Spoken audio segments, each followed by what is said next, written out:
Masechet Tata résumé du Daf Lamed Dalet. La Gemara raconte et décrit de quelle manière le peuple d'Israël ont traversé le Jourdain. La Gemara dit d'abord les Kohanim à 3 occasions ont porté le Aaron alors que d'habitude c'était les Lévim qui le portaient. Une fois quand ils ont traversé donc le Yarden, une fois quand ils ont entouré, assiégé la ville de Yericho, et une troisième fois bien plus tard du temps de Shlomo HaMelech quand ils ont ramené le Aaron au Beth Amikdash.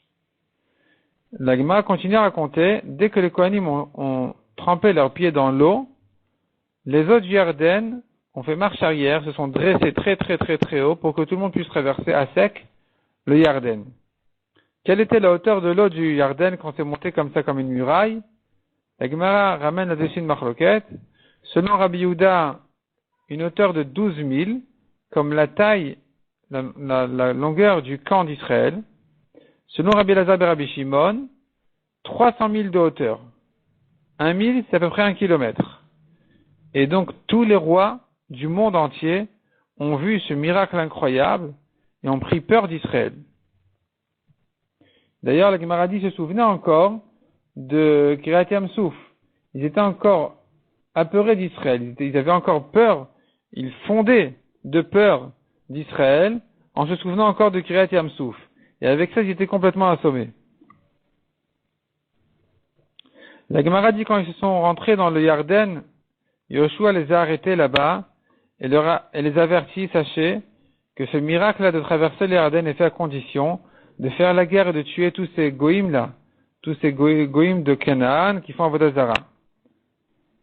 Il leur a dit encore, prenez d'ici 12 pierres, une par tribu, en souvenir qu'on a traversé le Yarden. Et mettez-les, là on va dormir 7 nuits. Cette nuit-là. La Gemara dit encore, 3 Chachamim du temps des Tanaïm ont vu ces pierres-là, se sont tenus sur ces pierres-là et ont évalué que chacune faisait 40 CA. Et ça va nous servir pour pouvoir évaluer le volume de la grappe de raisin que les Meraglim ont porté du temps de Moshe. Parce qu'on sait bien, un homme est capable de porter à lui seul le tiers de ce qu'il est capable de porter quand on l'aide, quand on est à deux. Or ici, pour porter les pierres, ils étaient chacun seul. Chaque pierre faisait 40 CA. Donc maintenant, imagine-toi la grappe qui a été portée par plusieurs. Chacun d'entre eux était capable donc de porter le triple de 40 CA, 120 CA. Et la Gemara dit ils étaient 8 à porter la grappe, 1 pour la grenade, 1 pour la figue. Il reste encore 2 qui étaient Yoshua Binoun et Caleb Ben Yefoune qui n'ont rien porté, soit parce qu'ils étaient importants, soit parce que ils voulaient pas participer au complot des Meraglim. Donc ça te donne un peu une idée de la taille de la grappe de raisin. La Gemara dit encore à propos de la marloquette, si les eaux sont montées à 12 000 de hauteur ou à 300 000, comment comprendre cette marloquette? Soit la marloquette elle est à savoir de quelle manière ils ont traversé les Yarden.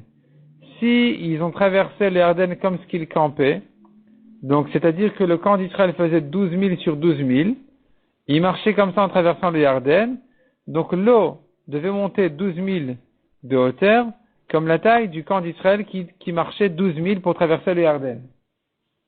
C'est-à-dire depuis les premiers jusqu'au dernier, qui allait donc depuis l'ouest jusqu'à l'est, ou plutôt qui marchait en direction de l'ouest, donc depuis l'ouest jusqu'à l'est, c'est-à-dire en fait, ils commençaient à l'ouest, les premiers étaient à l'ouest, les derniers étaient à l'est.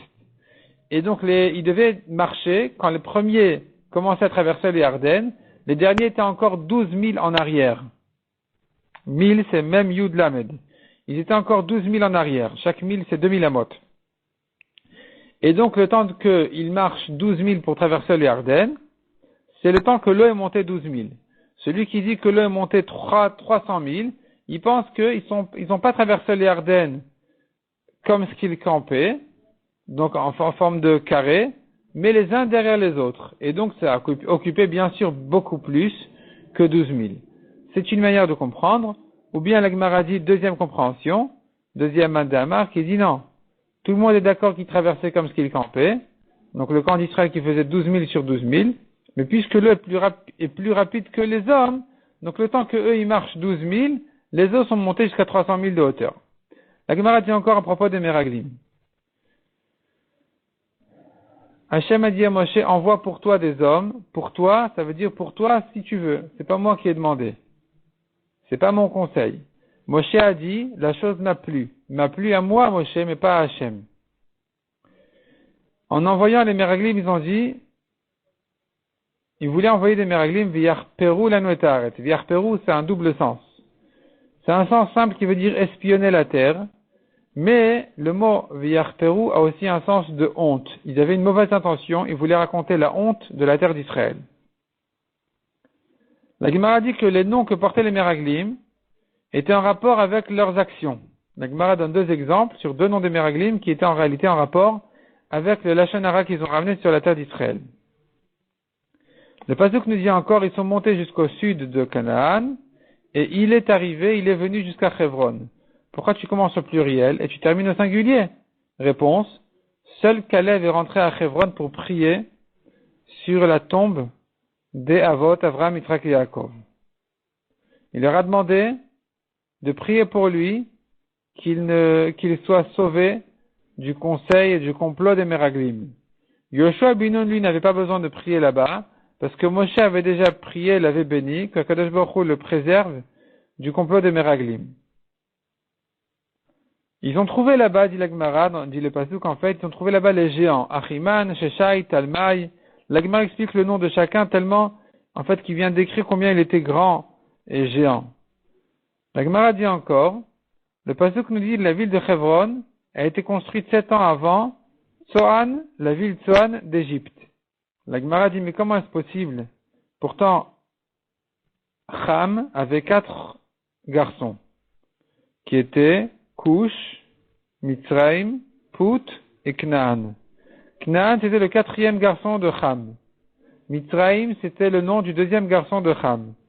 Quand il lui a construit et qu'il lui a donné la terre d'Égypte, de Mitzrayim, elle devrait être construite avant celle de son fils petit, le 4e Canaan. Donc Hebron ne devait pas être construite en Canaan 7 ans avant Tsoan de Mitzrayim, c'est pas logique.